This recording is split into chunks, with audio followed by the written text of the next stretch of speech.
ચૈત્ર માસની નવરાત્રિનું પવિત્ર પ્રવાસથી શરૂ થઈ ગયું છે. સુરત શહેર સહિત સમગ્ર ગુજરાતમાં ઉત્સવનો માહોલ જોવા મળી રહ્યો છે. શહેરના પ્રસિદ્ધ અંબિકા નિકેતન મંદિરમાં વહેલી સવારથી જ માતાજીના દર્શન માટે ભક્તોની ભારે ભીડ ઉમટી પડી. નવરાત્રિના પ્રથમ દિવસે મંદિર ખાતે માતાજીનો ભવ્ય શણગાર કરવામાં આવ્યો, જે જોવાલાયક હતો.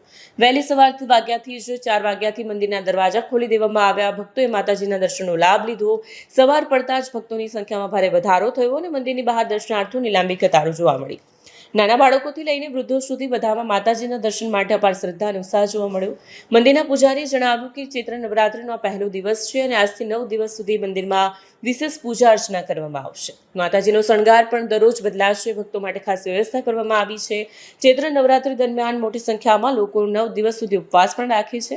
આ દિવસોમાં માતાજીની આરાધના કરવાનો અને મીઠા ચોખાનો પ્રસાદ બનાવવાનો ખાસ મહિમા છે. અનેક ભક્તોએ આજથી 9 દિવસના ઉપવાસની શરૂઆત કરી છે. અંબિકા નિકેતન એટલે પ્રખ્યાત થઈ ગયેલું છે અઠવા લાઇન્સમાં. અંબિકા નિકેતનમાં ચૈત્ર નવરાત્ર હોવાથી આજે ભાવિ ભક્તોનો ધસારો છે. 60-70 હજાર માણસો આવશે સાંજ સુધીમાં.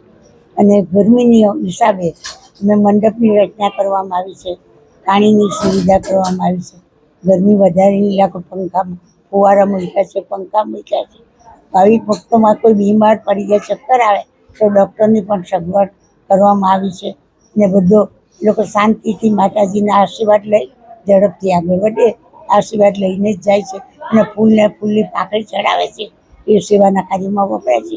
હવે અમે આ વર્ષે એક નવું કામ કરી રહ્યા છીએ. માનવ પાંગળિયાની સામે જ માનવ પાંગળિયા વધારી રહ્યા છે.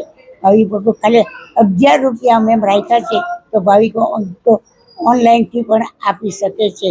તેમાં દરેક ગરીબ માણસનો પણ સદુપયોગ થઈ શકશે તે માટે.